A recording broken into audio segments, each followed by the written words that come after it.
let's learn another important key term. Well, two for that matter.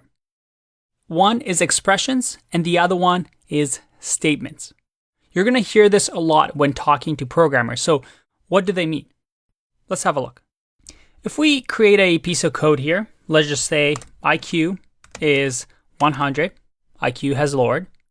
And then let's say user age is going to equal IQ divided by 5. An expression is this part of the code.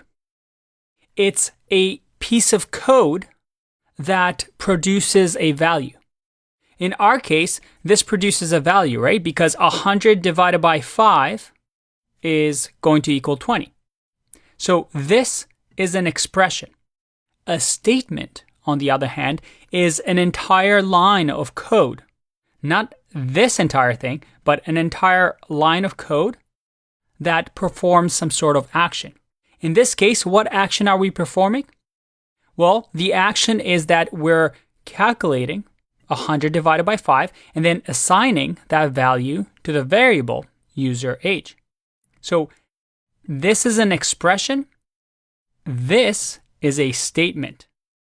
And also this is another statement. So if you hear me mentioning these terms throughout the course, hopefully now you know what they mean. I'll see you in the next one.